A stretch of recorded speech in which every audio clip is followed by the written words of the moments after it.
¿Qué tal, amigos? Bienvenidos una semana más a Tu Dinero Nunca Duerme, el primer programa de cultura financiera de la Radio Generalista Española.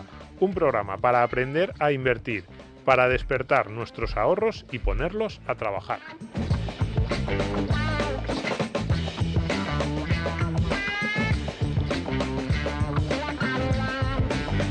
Y lo primero, ya se habrán dado ustedes cuenta, no es Luis Fernando Quintero quien les habla. Soy Domingo Soriano y hoy Luis Fernando pues ha cogido unos días libres, muy merecidos, en este final de verano y me ha dejado a los mandos.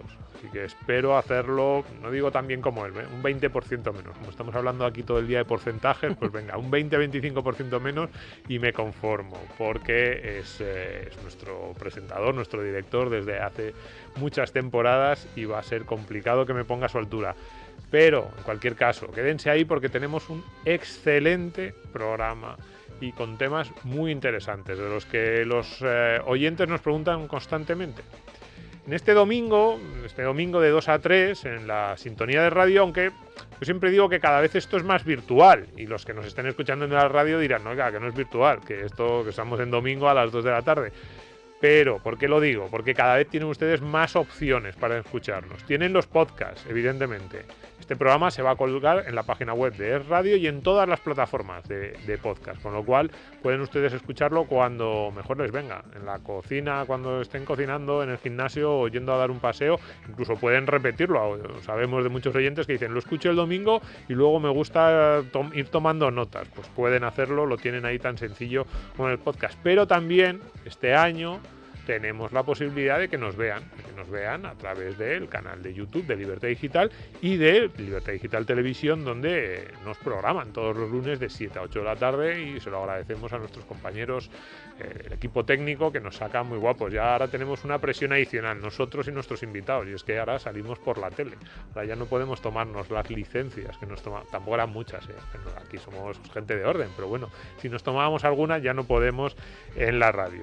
Así que ya no tienen ustedes excusas para ocuparse de sus finanzas, porque además, como les digo siempre, si se ocupan de sus finanzas a través de Tu Dinero Nunca Duerme, dejarán de preocuparse de las mismas.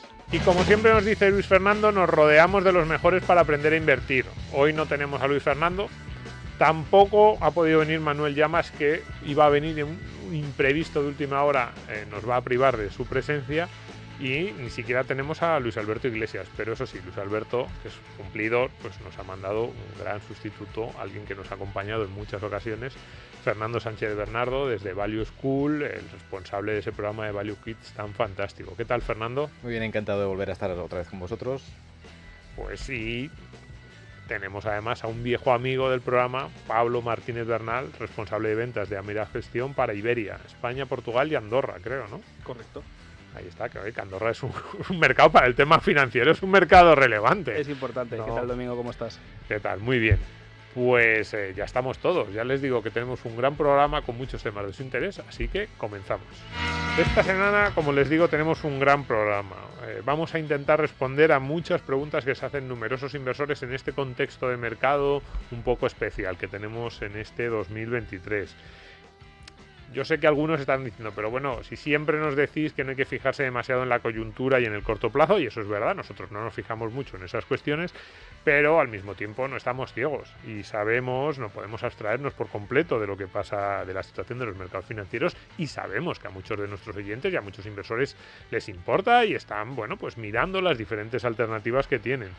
Y pues una de las cosas que ha ocurrido en los últimos, yo diría ya meses, casi trimestres, es que la renta fija está recuperando la normalidad después de muchos años de una situación pues excepcional, que yo no recordaba nada así, y uno incluso mira los libros de historia y dice lo que ha pasado desde 2010 hasta 2021-22 en el mercado de renta fija no había ocurrido nunca. Está volviendo la normalidad a ese mercado. Así que vuelven con fuerza pues algunos productos, por ejemplo los fondos mixtos. Vuelven con fuerza también los inversores pues más conservadores, que en algún momento han ido yéndose hacia la renta variable casi por obligación, casi empujados, pues ahora vuelven, como digo, pues a sus productos tradicionales, o vuelven a planteárselo y vuelven a decir, oye, si es que yo me metí en renta variable porque no tenía otro remedio o porque la rentabilidad que me ofrecía la renta fija era tan baja que no sabía muy bien qué hacer si no con mis ahorros. Pues bien, hoy nos vamos a preguntar, ¿tiene sentido esta vuelta? ¿Tiene sentido que diversifiquemos nuestros ahorros en un producto como, por ejemplo, los fondos mixtos, que contenga tanto renta variable como fija? ¿Por qué hacerlo a través de uno de estos fondos y no comprar un fondo de cada tipo? Un fondo de renta variable y un fondo de renta fija y olvidarnos.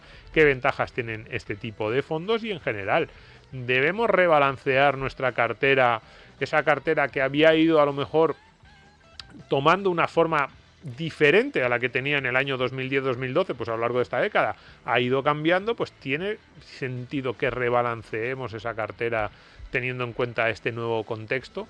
Pues de todo eso vamos a hablar aquí con Fernando, con Pablo, y comenzamos. ¿Estás harto de bajas rentabilidades? ¿No quieres seguir pagando altas comisiones? Traspasa tus fondos de inversión a Finicens y podrás obtener una mayor rentabilidad. Más información en el 910-483-004 y en finicens.com. Finicens, especialistas en inversión pasiva. Bueno, pues vamos a preguntarnos, qué hacer con nuestras carteras, sobre todo en esa gran pregunta que parece que es como siempre la primera que debemos plantearnos, de qué peso, cómo distribuir, ¿no? Es casi una de las primeras dudas que los inversores.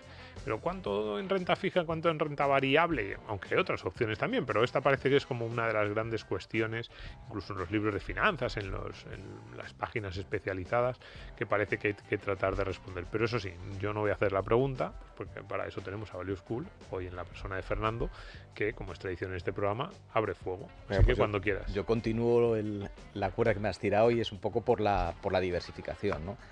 Diversificar significa, por ejemplo, invertir en diferentes clases de activos, renta fija, renta variable, lo que habías apuntado tú, pero hay otros, también hay oro, también puede haber inmuebles.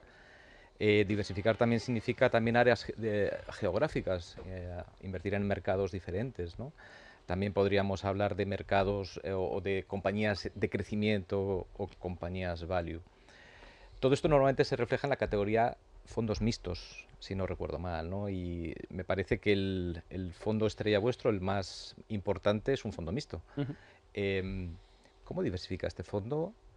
¿Qué es lo que ha hecho últimamente? Si es verdad, desde que ha empezado a subir los tipos y la renta fija ha empezado a dar tirón, realmente ha tenido impacto en este fondo. ¿Habéis balanceado los tipos de activos? ¿Cómo se ha comportado? Pues efectivamente, Fernando, nuestra estrategia más conocida en la casa, en Amiral Gestión, se trata de un fondo mixto. Es curioso que la mayoría de inversores asocia a Amiral Gestión a una casa de renta variable. Nuestra estrategia más grande es un fondo mixto. Una de las estrategias más grandes es un fondo de renta fija. O sea que es un poco curioso que a pesar de que somos muy conocidos por la renta variable, en realidad nuestro buque insignia y el fondo más grande es una estrategia mixta. Pues efectivamente, quizás uno de los atractivos que tienen los fondos mixtos es que en un único vehículo pues tienes una diversificación bastante amplia, como tú bien explicabas, Fernando, por tipología de activo.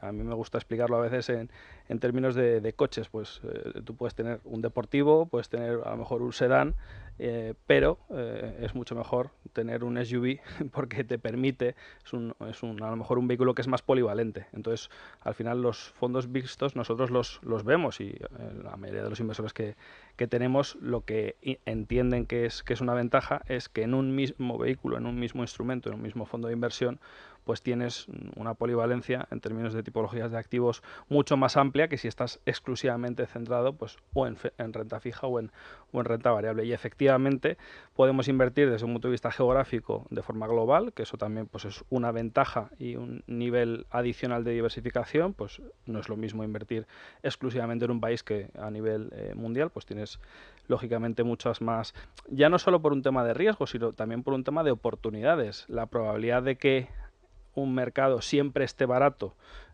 un país concreto, pues puede haber ocasiones en las que ese país de repente esté caro. Si tú puedes invertir globalmente, muy raro es que el mundo entero, todas las bolsas mundiales, estén caras de golpe. O sea que la diversificación geográfica, bajo nuestro punto de vista, tiene varias ventajas. No simplemente que diversifica, sino también que tienes menos restricciones a la hora de tener un universo de inversión. Contestando a tu pregunta, Fernando, en estos momentos tenemos en torno a 1/3 de exposición neta a renta variable. Eso significa que bueno, pues somos razonablemente prudentes, y ahora puedo explicar quizás con más detalle por qué tenemos este posicionamiento. Tenemos aproximadamente un 23-25% de renta fija y el resto es liquidez. Tenemos siempre una exposición bruta a renta variable que corregimos con futuros sobre índices. Para que la gente nos entienda, pues tenemos una exposición que no es real, que está un poco engordada, y después de hacer una serie de ajustes, una serie de coberturas, tenemos la exposición neta, que es la que nos importa. Por eso, si haces ese 30 y pico más 20 y pico más la liquidez, que es más o menos también un 25-30%, no te suma 100. Lo importante es la exposición bruta, que sí que está más o menos en torno a un 50%. Y eso es un poco el peso que tenemos. No se ha modificado mucho. Quizás en el año 2022 sufrimos más ajustes en términos de exposición de cada uno de los tipos de activos, porque efectivamente 2022 fue un año mucho más dinámico y, lógicamente, tuvimos que aprovechar esos ajustes, esa volatilidad. Por un lado, en renta variable hemos incrementado la exposición. En renta fija también la hemos incrementado. Ya Domingo venía apuntando pues que las rentabilidades, los rendimientos en renta fija han vuelto. Hemos vivido una época no anómala, sino única en la historia de tipos de interés, que han sido tipos de interés negativos, incluso cero, incluso negativos, y eso lógicamente pues tenía su fecha de caducidad, y hemos vuelto a cierta normalidad. Digo cierta normalidad porque todavía no hemos vuelto a los rangos habituales de renta fija. Y más o menos así es como se ha comportado. Lógicamente, pues con esos ajustes que se produjeron el año pasado, pues hemos aprovechado ligeramente para rebalancear un poco las carteras. Y en última instancia, pues por ejemplo, la liquidez, aunque la exposición o el peso que tenemos en liquidez no se haya modificado, sí que se ha modificado pues el rendimiento que se obtiene. Ahora también lo podremos comentar con más detalle. Pero sí que me adelanto a explicar por qué hemos incrementado un poco la exposición a renta variable. Lógicamente las bolsas han caído, pero el indicador que utiliza esta estrategia, Sextant Grand Large, es el PER de Shiller. A Robert Shiller, Premio Nobel de Economía en 2013, le dieron el Nobel precisamente por sus estudios sobre valoración de los mercados bursátiles. Entonces, nosotros desde el año 2010 utilizamos este indicador, el PER de Shiller. Lo que pasa es que lo hacemos de forma propietaria. Calculamos el PER en diferentes mercados, en Estados Unidos, que eso es público, te metes en la página de Robert Shiller todos los días y lo actualiza, pero también en mercados europeos, en Reino Unido, porque ya Europa es ex Reino Unido, en Japón y en Asia ex Japón. Entonces hacemos una especie de cifra ponderada, PER ponderado del mundo. Esa cifra la comparamos con la media histórica, que es aproximadamente 17 veces, y hacemos una regla de 3. Si el mercado está muy caro con respecto a la media histórica, vamos a tener una infraponderación, y si el mercado está muy barato, vamos a estar sobreponderados. Así que más o menos es una forma de automatizar uno de los aspectos más importantes de una estrategia mixta, que es cuánto peso tienes en renta variable en cada momento. Nosotros nos gusta explicarlo como una especie de termostato, pues que de repente hay mucho calor en una habitación, pues tú no tienes que levantarte, ir al aire acondicionado, bajar la temperatura, sino que esto se hace de forma automática diariamente. Todos los días se sufren pues, variaciones en los precios de las bolsas, con lo cual el PER de Shiller va cambiando cada día y el fondo automáticamente va ajustando la exposición. Es una especie de mecanismo automático. Es como si un avión quiere estar sistemáticamente pues, a una distancia con respecto al suelo, pues le das una serie de instrucciones al avión y el piloto prácticamente no tiene que hacer nada. Pues esto es un poco parecido. Me llamó la atención la parte de la liquidez. No sé si es una de las preguntas que más os hacen los inversores pero esto es mucho en liquidez. No sé si es algo excepcional también o algo que es relativamente habitual en el Grand Large. Es habitual. Nosotros siempre hemos tenido niveles de liquidez amplios. Lo que siempre explicamos es que para nosotros la liquidez ofrece mucha opcionalidad. El caso de Warren Buffett en Berkshire Hathaway, él siempre quiere tener por lo menos 20.000 millones. ¿Para qué? Pues de repente llega un 2008 y empieza a haber un montón de oportunidades. Todo el mundo acude a él como línea de liquidez. Nosotros entendemos la liquidez como una oportunidad para hacer adquisiciones de compañías cuando los mercados sean pues muy volátiles y cuando se ofrezcan buenas oportunidades. Entonces, no lo vemos como un coste, sino que lo vemos como una oportunidad. Sí que es cierto que en el periodo de los últimos 3-4 años, lamentablemente te costaba dinero tener pólvora en la recámara. Ha llegado a costar hasta 50 puntos básicos aproximadamente. Era más o menos lo que exigía el Banco Central Europeo que cobrasen los bancos. Entonces, por fortuna, gracias a la normalización de tipos de interés, a las subidas de tipos, hemos vuelto a que te remuneren por tener dinero en la cuenta y aproximadamente pues igual estamos obteniendo por esa posición de liquidez, que es en torno a un 30% del fondo, pues niveles de en torno a un 2,5, 3%, que no es para echar cohetes teniendo en cuenta los niveles de inflación en los que estamos en estos momentos, pero si lo comparas con cero o con pagar dinero, pues evidentemente una de las patas de una estrategia mixta pues te está ofreciendo rentabilidad. Para que lo entienda un inversor o alguien que quiere invertir en un fondo mixto, muchas veces me da la sensación de que no se entiende bien lo que es la filosofía de inversión, ¿no? Entonces, hemos dicho que es un sistema automatizado, ¿vale? Programado de alguna forma, donde distribuye en función de unos parámetros esa asignación de activos. Es el mismo fondo el que lo hace, no tienes que hacer tú nada. Sí. Otra estrategia sería la que decías tú antes, Domingo, y era del comprar fondos diferentes y hacer tú el rebalanceo a la cartera. Esto lo bueno que tiene es que es automático completamente. Una vez que decides o se decide el equipo gestor que invierte, por ejemplo, en renta variable, decide las empresas que son, se hace a través de un fondo índice, cómo se asigna ese capital en renta variable, lo mismo en renta fija, y si además hay algún otro tipo diferente que no tenga nada que ver con renta fija o renta variable, o solo se limita a estos dos. Muy buena pregunta, Fernando. Solo por introducir un matiz, la mayoría de fondos mixtos son un poco distintos a Sextant Grand Large. Ellos tienen pues comités y de repente pues deciden en base a ese comité de inversión, oye, pues vamos a tener este porcentaje de renta fija y vamos a estar posicionados de esta forma y vamos a tener este peso en renta variable. Nosotros somos un poco distintos y hemos delegado o automatizado en una herramienta que nos parece muy solvente y muy sólida, que está basada al final en el análisis fundamental. Oye, ¿cómo de caro o barato está un mercado en base a su media histórica? Que son 10 años, que nos parece que al final pues normalizas mucho el ciclo económico. Domingo ha leído mucho sobre este tema. Entonces, nosotros somos un poco diferentes a lo que suele ser la mayoría. Simplemente es un matiz que quería introducir. Entonces, ¿cómo elegimos nosotros la cesta de renta fija, la cesta de renta variable, la composición dentro de cada uno de esas cestas o de esos tipos de activos? Stock picking y bond picking. Para que nos entiendan los espectadores con este anglicismo, es una selección yendo compañía a compañía. Es decir, en el caso de la renta variable, nosotros, por fortuna, pues contamos con 8 estrategias de renta variable, 8 fondos de renta variable, y aquí lo que hace el equipo de inversión de Amiral Gestión, que está formado por 23 gestores y analistas de diferentes nacionalidades, están basados en Francia, en París, en nuestras oficinas y en Singapur.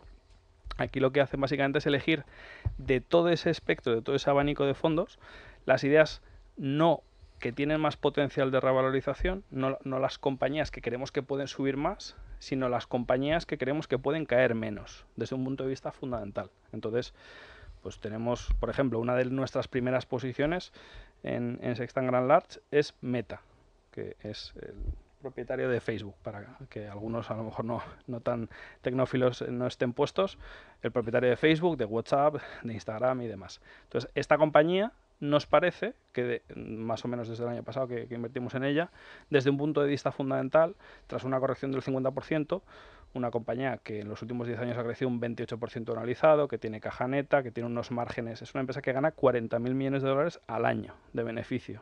Eso es como más o menos la mitad de la capitalización de Inditex, o sea, es una empresa tremendamente rentable. Pues esta compañía, el equipo de gestión considera, ya está presente en otro de nuestros fondos, que es una condición sine qua non, y pensamos que desde un punto de vista fundamental tiene poco, digamos que tiene una protección o tiene una una posición competitiva que nos hace estar tranquilos y pensar, oye, pues en caso de que haya turbulencias en los mercados, pues creemos que no va a caer mucho. Pues la compañía es candidata a entrar en Sextant Grand Large. Entonces, la composición de renta variable son las ideas que creemos que pueden caer menos, ya presentes en nuestros otros fondos de renta variable. Y en renta fija es lo mismo, con la salvedad de que en vez de tener 8, tenemos 2 fondos de renta fija. Y nuevamente, pues desde un punto de vista fundamental, invertimos en aquellas emisiones, en este caso, pues no estás comprando acciones, estás comprando las emisiones, estás comprando deuda, que creemos que desde un punto de vista fundamental, pues hay más protección del principal, es decir, que creemos que incurrimos en menos riesgo de impago. Cuando tú inviertes en una compañía, pues el aspecto más importante es que a largo plazo valga más de lo que tú has pagado por ella. El aspecto más importante de renta fija es que me devuelvan el principal. Pues yo creo que cualquiera que se haya acercado a la renta fija entiende esta diferencia, que es muy importante. Y ese es más o menos, Fernando, cómo se eligen unos y otros activos en cada una de esas cestas, siempre lo que llaman en el mundo anglosajón bottom-up, es decir, de abajo a arriba. Hay algunos inversores que dicen, imaginémonos, soy muy optimista para España en los próximos 4 años, por ejemplo. Pues voy a incrementar mi exposición a renta variable en España. Eso sería una decisión top-down. Tú empiezas de lo macro a lo concreto. Nosotros siempre como inversores creemos que es mucho más importante que siempre el centro o el inicio de una decisión de inversión sea lo micro, que es la compañía o la emisión. Yo decía antes, inversor pequeño que se plantea pues dónde o cómo rebalancear su cartera y dice, pues para qué voy a contratar un fondo mixto, contrato un fondo de renta variable y otro de renta fija y déjate de historias, ya compro yo las carteras, le meto a cada una el dinero que quiero y no tengo que estar, no sé, a lo mejor con un fondo pues que, bueno, prefiero buscar el fondo específico de renta variable y de renta fija que me conviene. ¿Qué le plantearías o qué le dirías a este inversor que te dice esto? Yo creo que... Cuidado, que tampoco... A mí me da la sensación de que los fondos mixtos han sido un producto relativamente exitoso en España y relativamente popular, o sea que... Tuvieron una gran popularidad y a raíz de la situación anómala que se ha producido en renta fija, perdieron cierto atractivo por diferentes motivos, fundamentalmente mal rendimiento. De hecho, nuestro propio fondo, si uno observa pues 2019, 2021, no ha sido un buen periodo para muchas estrategias mixtas porque al final la renta fija no te daba nada, la liquidez no te daba nada y encima en renta variable, pues por ejemplo el año pasado ha sido un año de fuertes correcciones. Entonces ha sido un periodo en donde claramente nos han desenvuelto todo lo bien que uno querría esperar, pero a ese inversor que me planteabas, Domingo, yo lo que le diría es, salvo honrosas excepciones, y yo creo que pues a lo mejor nosotros en nuestro círculo, aunque siempre en casa del herrero ya se sabe, cuidado, sí. Pero sí que quiero pensar que salvo honrosas excepciones de gente muy racional, muy disciplinada, que invierte de forma muy fría, que de repente pues empieza el COVID y compra bolsa, lo normal es que los inversores, a pesar de que se sepan la teoría, pues tiendan a sobrereaccionar en los peores periodos. Entonces, el tener que estar constantemente tomando la decisión de cuál es el mejor asset allocation que tienes que tener en cada momento, se suele decir de broma que la mejor cartera es la del muerto, y hay muchos ejemplos. Pues, yo tengo unos clientes de Galicia, pues una empresa de asesoramiento financiero me comentaba, a finales de año me dijeron, la mejor cartera este año ha sido la de un grupo familiar que, como tienen unos protocolos muy estrictos y muy tradicionales, solo pueden tomar decisiones de cambiar la cartera viéndose físicamente. Como había muchas personas mayores que por las circunstancias del COVID estaba prohibidísimo moverse de casa y demás, no se vieron en todo el año, no ajustaron la cartera, estaban bastante expuestos a renta variable, la mejor cartera de 70 grupos familiares que asesora esta empresa. Entonces, en muchas ocasiones lo mejor es no hacer nada, con lo cual yo creo que cuando el inversor medio tiene el control absoluto constantemente del asset allocation, suele sobrereaccionar y suele hacer demasiados ajustes, mientras que si tú delegas y te olvidas también, yo creo que esto es muy interesante. Conozco pocos inversores, pero les va francamente bien, algunos amigos, que lo que hacen es invertir y no mirarlo en muchos años, pero de verdad, no mirarlo, no volver a contrastar el valor liquidativo en muchos años. A esos inversores les va bien, pero lo normal, la tentación que van a tener muchos que creen que a lo mejor es mejor que invertir ellos en una estrategia de renta fija y una de renta variable, en general van a sobreinvertir. Sí que es cierto que si tú tienes por tu perfil de riesgo, pues quieres tener mucha exposición a renta variable, pues salvo los fondos mixtos muy agresivos, pues te va a compensar o te va a resultar más interesante tener directamente renta variable y demás. Pero la mayoría de inversores en España son conservadores y tienen una exposición muy ajustada a renta variable. Y yo soy de los que siempre afirma que deberían de tener más renta variable. O sea, en general, si tú ves las carteras, una cartera media de un inversor español versus un europeo, estamos muy infrainvertidos en renta variable. Y eso no es que los españoles justo tengamos una aversión al riesgo, no, es un tema de educación financiera. Y gracias precisamente pues a este programa, a Value School, Value Kit, que son las próximas generaciones, estamos intentando cambiar eso, pero claramente la exposición a renta variable es pequeña no quiero decir pequeña, debería de ser más, y lógicamente ahí te juega un peso fundamental la educación financiera. Solo dos cosas por remarcar. Estoy completamente de acuerdo. En general, a mí me da la sensación de que los españoles tienen menos renta variable de la que deberían en sus carteras, pero casi quería reforzar lo que ha dicho Pablo. Para los nuevos que estén llegando a Tu Dinero Nunca Duermen, porque los que lleven ya varios años siguiéndonos desde el comienzo ya lo saben, lo de no mirar las carteras es un clásico de este programa. De verdad que no eres mejor inversor ni estás más... No sube. No aporta nada. Por mirarla no más, aporta no nada. Yo, de verdad, vamos, me pongo yo como ejemplo para que alguien diga, bueno, ¿y seguro? No, yo miro cómo van mis fondos de inversión, el sitio donde yo tengo mis inversiones financieras, una o dos veces al año, como mucho, y estoy perfectamente tranquilo porque sé que el dinero, o que quiero creer que el dinero está en buenas manos, invierto en buenos gestores, mirar a largo plazo, pero no tendría sentido. Mirar todos los días cómo va tu cartera solo te puede llevar a tomar malas decisiones, a que los nervios o la ansiedad o la avaricia en un momento dado de he ganado tanto, venga, retiro ya, y entonces te pierdes subidas subsiguientes, con lo cual esto es algo que nosotros hacemos y en lo que nosotros creemos profundamente. Hombre, mirar una vez al año cómo van los fondos es muy razonable, 2 veces al año, en invierno y en verano. Más allá de eso, hay más posibilidades de cometer un error que de que te aporte algo, no sé, ver que tu fondo ha sacado un 5% en los últimos 2 meses, que es que no te aporta nada. Sí, un poco lo que comentabas de mayor ponderación de renta variable. Para ese inversor temeroso que entra en un mixto pensando que no es capaz de ponderarlo bien, ¿qué horquillas puede tener de variación ese peso de renta variable en el fondo este? Es que es uno de los muchos que tenéis. Sí. En nuestro caso, siempre lo matizamos en folleto. Yo siempre animo a todos los inversores, antes de invertir en un fondo de inversión, leerse el folleto entero. Más allá de entender cuáles son los límites, lo que puede hacer, lo que no puede hacer, también te va a ayudar a familiarizarte con diferentes conceptos, entender pues el perfil de riesgo y demás. En folleto, nuestro fondo Sextant Grand Large es un 0-100, es decir, que puede tener nada de renta variable o todo de renta variable.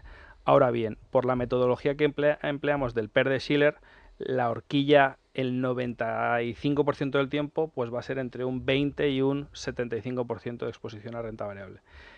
Y en los últimos 5 años, por ejemplo, pues la horquilla ha sido más bien entre un 20 y un 55.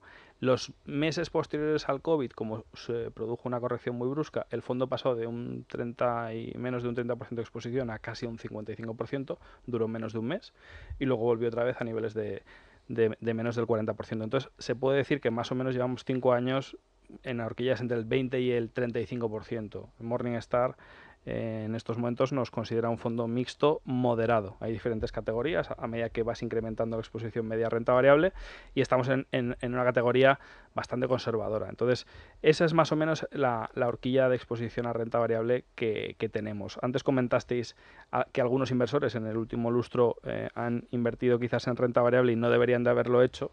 Nosotros los llamamos los turistas de la renta variable, estaban un poco pues de paso, perdidos, quizás no deberían de haber estado. Y de hecho te demuestra un poco la anomalía que hemos vivido, que ha hecho virar el perfil de riesgo de algunos inversores y se han tenido que adaptar, y la forma de hacerlo ha sido invertir quizás en estrategias, en una tipología de activo como es la renta variable, que no todo el mundo está preparado. Tú ves un menos 50 y si me apuras y tienes liquidez domingo, pues te pones hasta contento y dices, vaya, hay rebajas. Pero la mayoría de inversores se tira de los pelos, se cree que ha perdido todos sus ahorros, y en general, detrás de cada euro, detrás de cada 1.000 euros, detrás de cada 10.000 euros que tiene un español medio ahorrados, hay tanto esfuerzo que el creer, que no lo es, pero el creer que has perdido eso, pues claro, eso psicológicamente es durísimo. Nosotros procesamos las pérdidas, nos cuesta, o digamos, el dolor psicológico es el doble de la ganancia. O sea, que es que llevamos muy mal los seres humanos por cuestiones cognitivas y de biología evolutiva, lo llevamos fatal, esto de gestionar el dinero. Pero lejos de verlo como algo negativo, tirar la toalla, hay que verlo como una oportunidad de darle la vuelta y decir, bueno, es que como estamos tan mal preparados para esto, vamos a hacerlo al revés de cómo nos sale de forma natural. Bueno, y en el reparto, en general, reparto para el ahorrador medio. Voy a poner un tema, a ver qué me decís los dos. Siempre se ha planteado que según vamos envejeciendo debemos ir recortando el porcentaje de renta variable en nuestra cartera y subiendo renta fija. Entonces, primera pregunta, ¿esto sigue siendo cierto? Yo a ese posicionamiento general diría que sí, y más que envejeciendo diría cuando nos vamos acercando al momento en el que vamos a tener que disponer de esos fondos, que sí, que normalmente está asociado con la jubilación. Pero las reglas estas del 100 y del 120 que yo explico en mis clases de educación financiera, bueno, para el que no lo sepa, la regla del... Yo creo que ahora es más habitual la del 120, ¿no?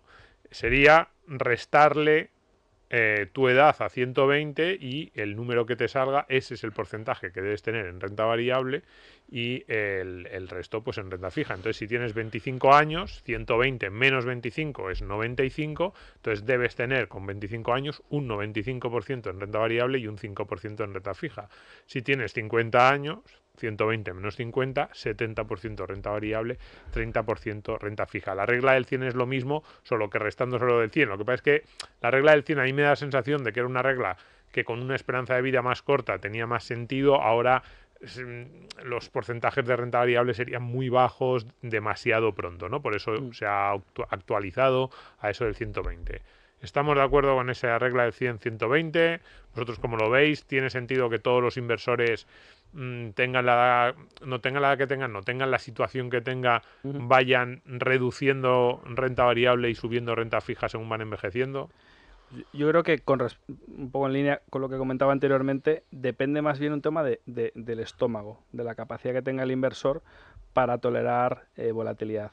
Si hay un inversor que se siente súper cómodo tolerando una volatilidad alta, esto lo decía de forma un poco bruta Charlie Munger en varias ocasiones, dice la renta variable pues puede caer un 50% 2-3 veces cada 100 años.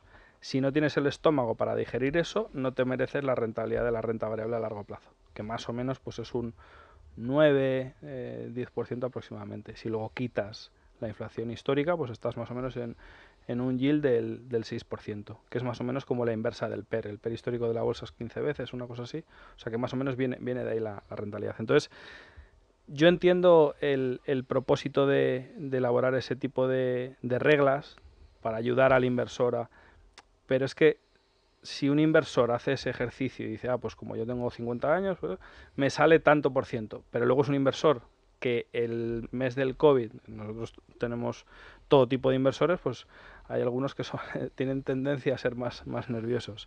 Y es que sabes exactamente el cliente que te va a llamar, que te va a escribir, preocupadísimo entonces, esa persona tenga un 50 o tenga un 20 o tal, no es capaz de dormir bien. Entonces, yo a esos inversores les recomendaría pues fondos todavía más conservadores que se extengan a las, porque lo más importante es no vender en el peor momento.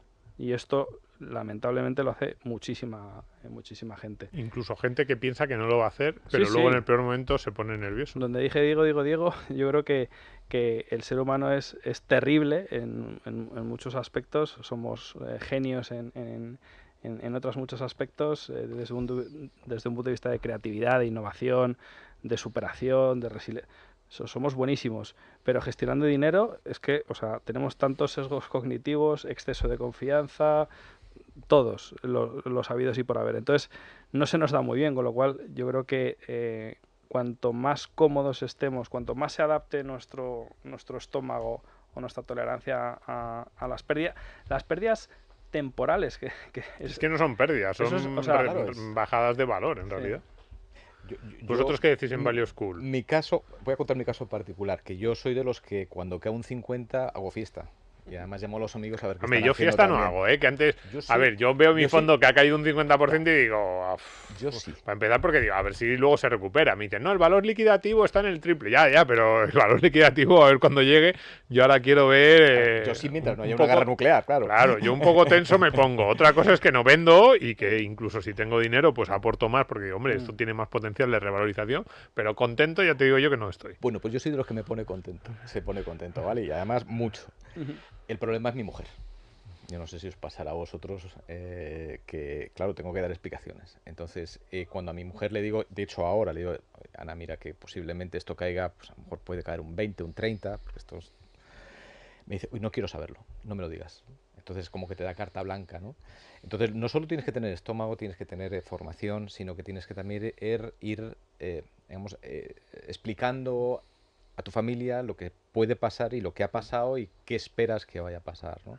La planificación, tú decías, a tanto tiempo, pues yo creo que fundamentalmente es cómo percibes tú ese riesgo y a medida que se va aproximando, digamos, la edad de necesidad, pues tendrás que ir descontando, sí tendrás que ir pasando, evidentemente, pero lo mismo alguien que está más o menos sano que alguien que sabes que tiene una enfermedad que puede ir, bueno, pues que tienes una dependencia, lo que sea, o tienes un hijo que, bueno, pues necesita asistencia, entonces tienes que ser mucho más cauto, aunque toleres ese riesgo a la ropa. Yo creo que es algo tan personal, o tan familiar, que es muy complicado. Y luego depende de las circunstancias. Yo esto en el curso, por ejemplo, de iniciación a las finanzas que tenemos con los locos de Wall Street, en las clases sobre este tema, yo hago mucho hincapié en que no puede ser lo mismo este tipo de reglas y este rebalanceo de carteras, pues no sé, yo ponemos ejemplos, pues por ejemplo, un funcionario y un autónomo. Oye, es que a lo mejor,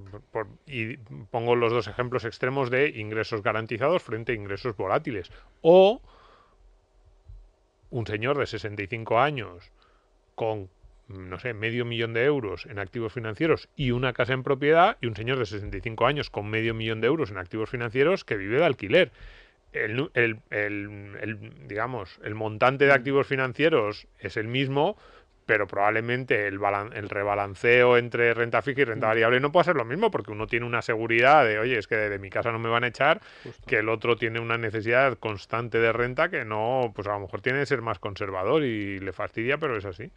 Y el propósito, ya lo estaba apuntando Fernando, no es lo mismo, oye, que yo tengo que ahorrar porque el día de mañana pues tengo una condición médica o tengo una persona en mi cargo con discapacidad, que es que me gustan mucho los coches y dentro de 10 años pues me gustaría comprarme un supercoche o quiero financiar la educación de mis hijos. O sea, dependiendo de un poco también para qué quieras el dinero el día de mañana, pues a lo mejor tienes que ser un poco más conservador o quizás un poco más agresivo. Pues si te quieres comprar un supercoche, pues obviamente mete más peso en renta variable y si lo pierdes tampoco es el fin del mundo. Por eso un fondo mixto cumple la función de bajar ese riesgo, ¿vale? Y poder acompañar más años a lo largo del inversor. Básicamente, Sextant Grand Large cumple 20 años precisamente este 2023. Se lanzó en el año 2003, o sea que tiene unos cuantos años y aproximadamente ha obtenido un 8% de rentabilidad. Siempre hay que recordar que rentabilidades pasadas no garantizan rentabilidades futuras, y lo hemos obtenido con una volatilidad bastante mejor que los índices de referencia, que básicamente es un índice sintético, 50% bolsa, 50% liquidez, renta fija. Entonces, yo creo que es un poco lo ideal, que es capturas gran parte de la rentabilidad de la renta variable, no capturas toda, evidentemente, pero lo haces con una volatilidad bastante mejor que la de la renta variable, que más o menos pues te vas a niveles 12, 15, 18% de volatilidad. Sextant Granlars ha tenido pues en los últimos años una volatilidad de menos del 6%. Entonces, yo creo que consigues un poco el binomio que a muchos inversores le gustan, que es, oye, casi rentabilidad de doble dígito, pero con mucha menos volatilidad, y por el camino pues sufro mucho menos, doy muchos menos bandazos como inversor, estoy más invertido en el vehículo. Sabéis que esa cifra que se decía que el inversor medio del fondo, el partícipe medio en Magellan, perdió dinero, no es cierto, sí que ganó dinero, pero ganó mucho menos. Pues esto es un poco parecido, dices, estamos todo el día hablando de las bondades de la renta variable, pero es que la rentabilidad de la renta variable la disfrutan 4 gatos, porque el estómago que hace falta para digerir la volatilidad de la renta variable lo tienen pocos, y en general se toman las decisiones al revés. Es que nosotros lo vemos siempre en los flujos. Cuando hay correcciones bursátiles sale el dinero y dices, pues es que es justo el momento donde hay mejores oportunidades, mejores valoraciones. Yo tengo un amigo, tenía acciones de Apple en el año 2008 y en 2009, pues no sé si en febrero una cosa así las vendió. No he hecho el cálculo, pero vamos, estaría no jubilado, porque tampoco tenía muchísimas, pero vamos, que para darle para una entrada de un piso bastante señorial en Madrid le habría dado. Pero se puso nervioso y vendió. ¿Qué os preocupa ahora mismo? Estábamos viendo antes pues el peso de las carteras, renta variable está en un nivel medio bajo a lo mejor respecto a lo habitual. ¿Hay algo que os esté dando ese PER de Shiller o vuestro análisis? ¿Hay algún riesgo que el equipo gestor esté anticipando? ¿Hay en este próximo futuro, los próximos 2-3 años, hay algo que vosotros digáis, bueno, estamos cómodos con esta posición? Sé que es algo matemático, pero probablemente también hacéis un análisis de por qué está en estas cifras y qué nos está dando, cuáles son los componentes que llevan a que salgan esos datos. Justo, matizar que en Sextant Granlars esté el equipo de gestión de Amiral súper optimista o sea súper pesimista, nosotros tenemos la disciplina de seguir a rajatabla lo que dice el indicador. En estos momentos el indicador dice que hay que ser razonablemente cautelosos en términos de exposición, pues una exposición moderada. ¿Por qué? Sobre todo porque la bolsa americana, el PER de Shiller de Estados Unidos está en torno a 30 veces beneficios, cuando la media histórica pues es 17. Sigue estando caro a pesar de la corrección, de esta sensación de que los últimos 2 años como que se ha corregido mucho y sigue estando caro. Estados Unidos sigue estando caro en base a media histórica. Entonces, ahora bien, si tú le preguntas al equipo de gestión, oye, ¿qué riesgos veis en el horizonte? Nosotros, sobre todo, pues en un contexto de recesión, pues como es lógico, te preocupa cómo de severa va a ser la recesión. No somos inversores macro y vamos, además somos una casa de gestores, o sea, dependiendo a qué gestor le preguntes, pues vas a tener más o menos una respuesta distinta. No tenemos un modelo en donde tienes pues a un Warren Buffett y es manu militar y no tienes más equipo de gestión que un espejo, que mirarte frente al espejo. Aquí sí que tenemos un equipo muy amplio y dependiendo a quién le preguntes, pues va a contarte algo quizás ligeramente distinto. Dicho esto, lo que sí que hemos priorizado en los últimos años a la hora de seleccionar compañías en la parte de renta variable, probablemente el aspecto más importante es el nivel de endeudamiento. Nos parece que es fundamental en un contexto pre-recesión, recesión, tener la garantía de que las compañías van a aguantar, van a resistir. La semana pasada que tristemente fallecieron estas personas, la verdad que no lo seguí, pero es típica cosa que aunque no lo sigas, te enteras con el tema del submarino este. Entonces, pues por tu familia, tus amigos, todo el mundo te iba contando la última noticia. Pues esto siempre Warren Buffett lo cuenta en términos de oxígeno. Dice, las compañías que siempre tienen liquidez, pues van a poder perdurar.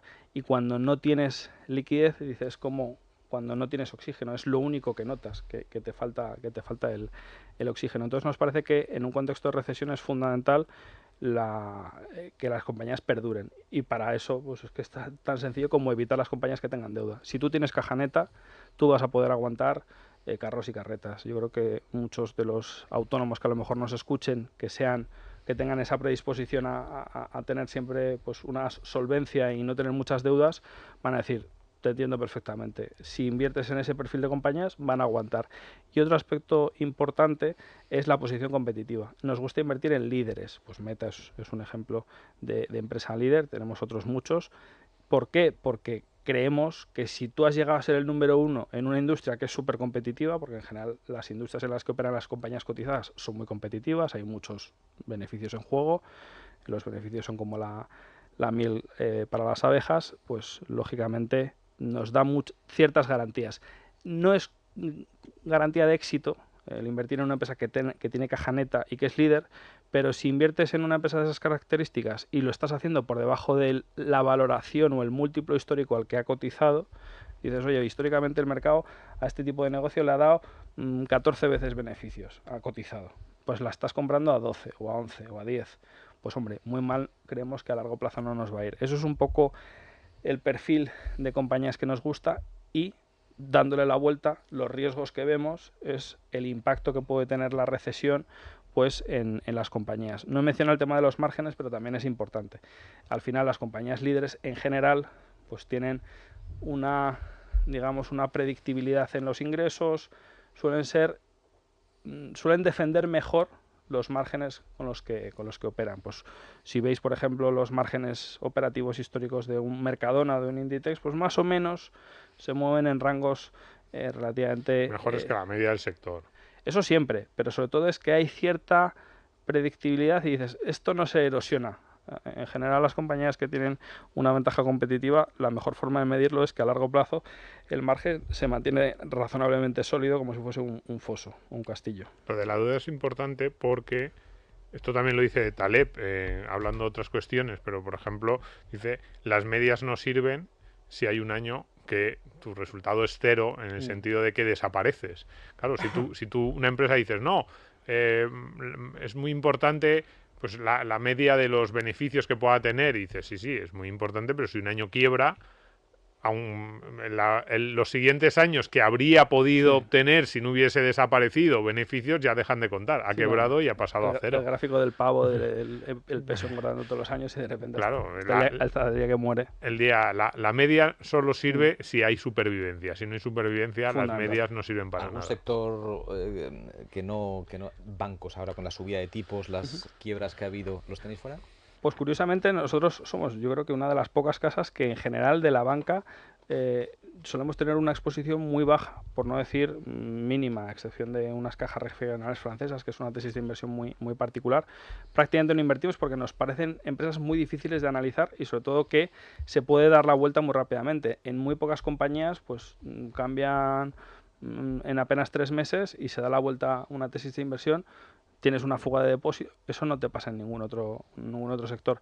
Quizás sectores que nos parecen interesantes, el año pasado tomamos algunas posiciones importantes en tecnología. Nosotros siempre defendemos que el share value no está reñido con invertir en empresas tecnológicas, y el año pasado lo pusimos a prueba y la verdad que nos ha ido bien. Sí que es cierto que cuando empezamos a invertir en Meta, por ejemplo, siguió cayendo un poquito más desde entonces, y de hecho me acuerdo, participé por ejemplo pues en un evento en Oviedo el mismo día que estaba hablando de pues Meta, que nos parecía una compañía muy interesante y demás. Ese día menos 25%.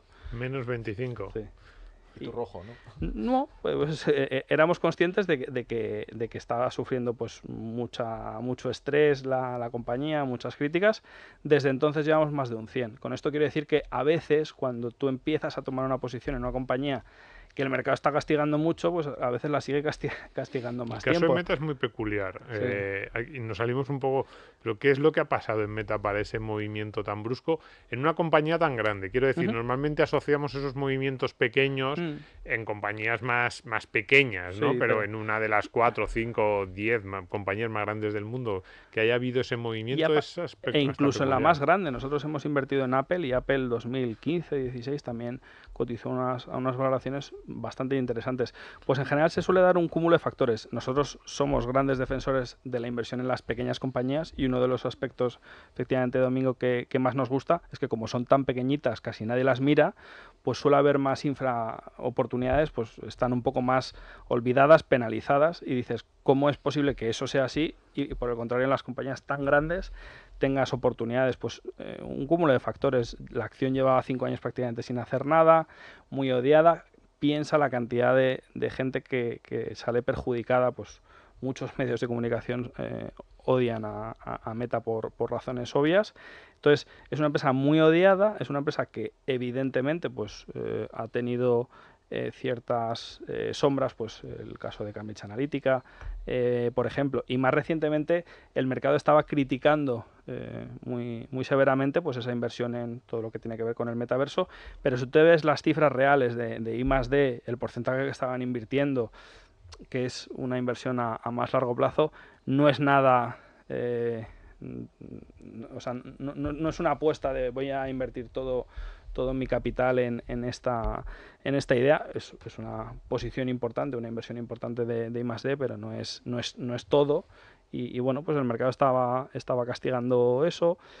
Y otros aspectos, pues TikTok, por ejemplo, pues también le estaba haciendo cierto daño, pero bueno, desde que se inventaron los Reels, yo no utilizo la herramienta, pero vamos, que es una pero compañía... es que en menos de un año bajó un 75%. Un 60 y... Sí, desde máximo. Estaba yo haciendo el cálculo así mental, viendo el máximo. Claro, el mínimo. también hay que entender de dónde veníamos. Hemos venido de la mayor burbuja del growth de las últimas décadas. Entonces, si tú ves un poco el rango medio al que ha ido cotizando Meta, salvo ese periodo de boom 2019, 20, 21 tal, pues bueno, ha estado en unos niveles más razonables, y sí que es cierto pues que corrigió, y ahí es cuando aprovechamos para invertir. Pero bueno, por no centrarlo en solo una compañía, nosotros, lo que me preguntaba antes Fernando, nos gusta, por ejemplo, el sector de la tecnología, nos gustan otros muchos sectores. Es curioso que en general en nuestras carteras coexisten de forma muy sana empresas, por ejemplo, tecnológicas y empresas industriales. A nosotros nos gusta el blend, nos gusta, pues nos evitamos el extremo del deep growth, los pelotones, los Rivian, las compañías a per infinito que no ganan dinero, y también nos evitamos los extremos de lo que llamamos el deep value, que cuando lo haces bien funciona, pero en muchas ocasiones puedes caer en trampas de valor. Entonces nos gusta tener carteras más bien diversificadas a nivel estilo, que es lo que se conoce como carteras blend, que tienes, pues antes que hacía el símil de los fondos mixtos con el tema de los vehículos, los SUVs, pues oye, creemos que si tienes un poquito de todo en términos de estilo, si no tienes y te evitas los extremos, pues con independencia de cómo te venga el viento, en los últimos 10 años el viento ha sido muy favorable para el growth, y apenas el último año y pico ha sido un poquito más favorable para el value. Pues si tienes un poco de todo, pues te da igual. Esto es como decía, no sé si era Deng Xiaoping, el tema de los ratones, que da igual, lo importante es que cace ratones. Pues esto es un poco parecido. Dices, si me da igual que tire el value, que tire el growth, yo tengo de todo un poco en cartera, pues sé que me va a ir bien. Pues ese es el objetivo de este programa, que a nuestros oyentes, a nuestros telespectadores ya les vaya bien. Para nosotros la principal restricción no es la deuda, sino el tiempo. Nosotros no estamos endeudados. La tuya y la de todo el mundo, eso es fundamental. Eso es, la principal restricción es el tiempo, y ya se está agotando, estamos al límite. Así que solo puedo daros las gracias, Fernando y Pablo, por haber venido. Yo creo que este es un tipo de inversión, hemos hablado mucho de los fondos mixtos y en general de esa inversión un poco diversificada que gusta mucho al ahorrador medio español. Uh-huh. Aquí nosotros apostamos mucho por renta variable, yo creo que es el hilo conductor de este programa, y es verdad, yo creo, como decíamos antes, que la gran mayoría de los inversores españoles deberían animarse un poco más a invertir en renta variable con el enfoque que nosotros le damos, con ese enfoque de largo plazo, de compañías sólidas, muchas de estas características que estaba diciendo Pablo. pero hay un núcleo bastante importante de inversores, tanto por convicción como por lo que decíamos antes, de razones de edad, de necesidades en el corto plazo de liquidez, que necesitan ese otro tipo de opciones. Y efectivamente, bueno, pues hay fondos muy interesantes que les ofrecen una rentabilidad interesante sin estar expuestos a esa volatilidad tan grande de la renta variable. Así que yo espero que muchas de las cosas que hemos dicho aquí les sirvan. Muchas gracias, Fernando. A ti. Muchas gracias, Pablo. Muchas gracias, Domingo. Pues nos vemos la semana que viene y mientras tanto, como siempre dice Luis Fernando Quintero, sigan disfrutando de la mejor compañía, la programación de Es Radio. Un saludo y hasta la semana que viene.